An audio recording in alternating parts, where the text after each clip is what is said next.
നമ്മുടെ കേരള PSCയിൽ ഇന്നിതാ ഒരു പുതിയൊരു നോട്ടിഫിക്കേഷൻ വന്നിട്ടുണ്ട്. അതായത് special branch crime investigation department assistant examination CID SBCID. ഇപ്പോൾ CID എന്ന് കേൾക്കുമ്പോൾ നിങ്ങൾ കൂട്ടുകാർ വിചാരിക്കും ഇതൊരു യൂണിഫോം പോസ്റ്റ് ആണ്, ഇതിന് എല്ലാവർക്കും അപ്ലൈ ചെയ്യാൻ പറ്റില്ല എന്നൊക്കെ.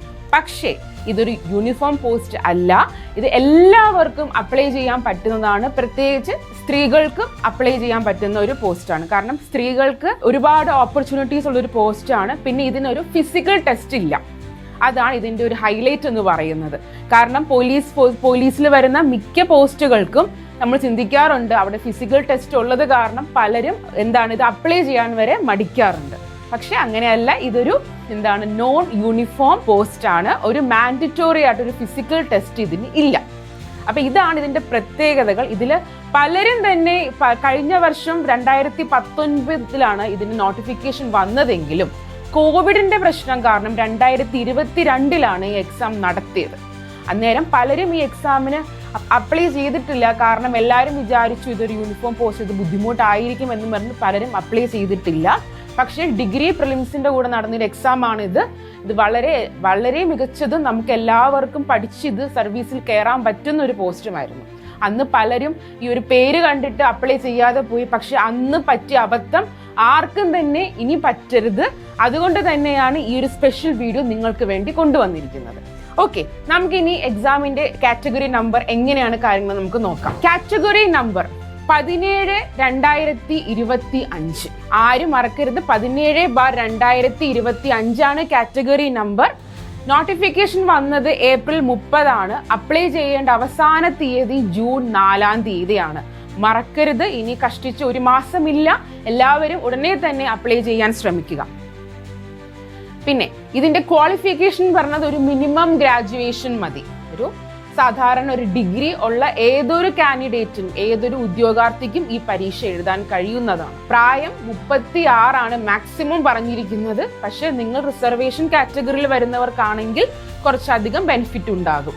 പിന്നെ അതിന്റെ പേ സ്കെയിൽ എന്ന് പറയുന്നത് 32,000 മുതൽ 67,000 വരെ പോകുന്നതാണ്. അതും ഒരു ഡീസന്റ് പേ ആണ്.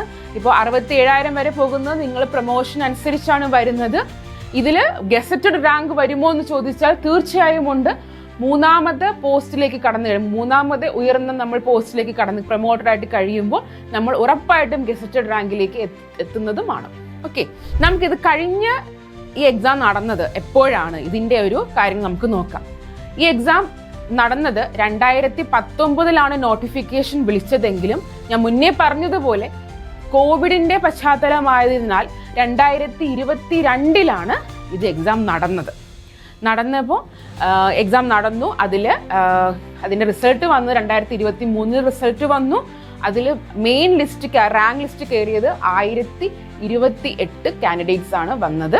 അതിൽ അഡ്വൈസ് പോയത് 172 പേർക്ക് അഡ്വൈസ് പോയിട്ടുണ്ട്. അതിൽ 185 റാങ്ക് ലിസ്റ്റിൽ 185 വരെയുള്ള ആളുകൾക്ക് എന്ത് കിട്ടിയിട്ടുണ്ട്? സർവീസിൽ കയറാൻ സാധിച്ചിട്ടുണ്ട്. അവസാനത്തെ മെമ്മോ വരെ പോയത് ഈ 2025 ഫെബ്രുവരി 3 പോയത്. അപ്പോൾ അതുകൊണ്ട് തന്നെ ഇതൊരു നല്ലൊരു പോസ്റ്റാണ്. ഇപ്പോൾ ഒരു വേക്കൻസീസ് പറയുകയാണെങ്കിൽ ഒരു ആൻറ്റിസിപ്പേറ്റഡ് വേക്കൻസി ഒരു 100 വരെ വരാൻ ചാൻസ് ഉണ്ട് എന്നാണ് കേൾവിപ്പെട്ടിരിക്കുന്നത്. അതുകൊണ്ട് ഇത് വളരെ നിങ്ങൾക്ക് കിട്ടുന്ന ഒരു ഗോൾഡൻ ഓപ്പർച്യൂണിറ്റി, ഒരു സുവർണ അവസരം തന്നെയാണ് ഈ പരീക്ഷ എന്ന് പറയുന്നത്. പിന്നെ ഇതിന്റെ ഞാൻ ആദ്യം തുടക്കത്തിലേ പറഞ്ഞതുപോലെ തന്നെ ഇതിന്റെ ഹൈലൈറ്റ്സ് എന്ന് പറഞ്ഞത് നോൺ യൂണിഫോം പോസ്റ്റ്, യൂണിഫോം ഇല്ലാത്ത ഒരു പോസ്റ്റ്. ഇത് മിനിസ്റ്റീരിയൽ സ്റ്റാഫ് എന്നറിയപ്പെടും. ഒരു സ്റ്റാഫ് ക്ലറിക്കൽ പോസ്റ്റ് ആണ്.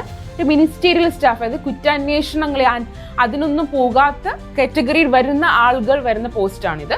Non uniform post, clerical post ആണ്. സ്ത്രീകൾക്ക് ഒരുപാട് ഓപ്പർച്യൂണിറ്റീസ് ഉണ്ടാവും. More opportunities for women. സ്ത്രീകൾക്ക് ഒത്തിരിയേറെ ഓപ്പർച്യൂണിറ്റീസ് അവർക്ക് ഉണ്ടാവുന്നതാണ്. പിന്നെ ഒരു മാൻഡറ്റോറി ഫിസിക്കൽ ടെസ്റ്റ് ഇല്ല. അല്ലേ? നമുക്കിതിനെന്താ പറയാൻ പറ്റും? ഇതൊരു ഫിസിക്കൽ ടെസ്റ്റ് ഇല്ല. കാരണം നമുക്ക് മിക്ക സ്ത്രീകളും അപ്ലൈ ചെയ്യാൻ മടിക്കുന്നത് ഈ ഒരു ഫിസിക്കൽ ടെസ്റ്റിന്റെ ബേസിസിലാണ്. പക്ഷെ ഫിസിക്കൽ ടെസ്റ്റ് നമുക്കില്ല.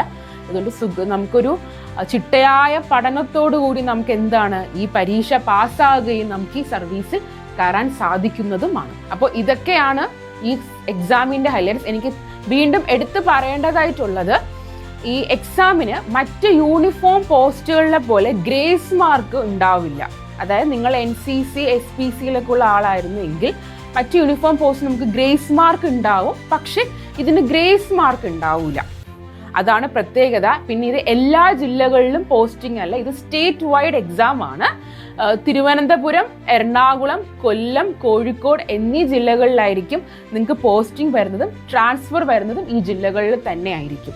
മറ്റെല്ലാത്തിലും ഉപരി ഇതൊരു ഡിഗ്രി ലെവൽ എക്സാം ആണ്.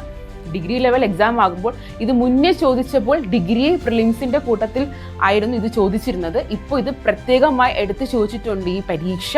ഇപ്പോൾ ഡിഗ്രി പ്രിലിമിനറി എക്സാമിനുള്ളതാണ്. അപ്പോൾ ഡിഗ്രി പ്രിലിമിനറിക്ക് ഉള്ള സിലബസുകൾ കൃത്യമായും ചിട്ടയായും പഠിക്കുന്ന ഏതൊരു ഉദ്യോഗാർത്ഥിയും ഈ പരീക്ഷ ക്ലിയറായി ഈ സർവീസിൽ കയറാവുന്നതാണ്. ഇത് പറഞ്ഞു കഴിഞ്ഞാൽ പോലീസ് ഫോഴ്സിലുള്ള ഒരു ജോലിയുമാണ്, എന്നാൽ യൂണിഫോം ജോലിയല്ല. എന്നാൽ സാധാരണ ഒരു സ്ത്രീകൾക്കും ഈ ഒരു ഫിസിക്കൽ ഇതൊന്നും താല്പര്യമില്ലാത്തവർക്കും സുഖമായിട്ടും ഈ എക്സാം പാസ്സായി കയറാവുന്നതാണ്. അപ്പോൾ എല്ലാവരും തന്നെ മറക്കാണ്ട് ഈ പരീക്ഷയ്ക്ക് അപ്ലൈ ചെയ്യുക. ലാസ്റ്റ് ഡേറ്റ് ജൂൺ 4 തീയതിയാണ്.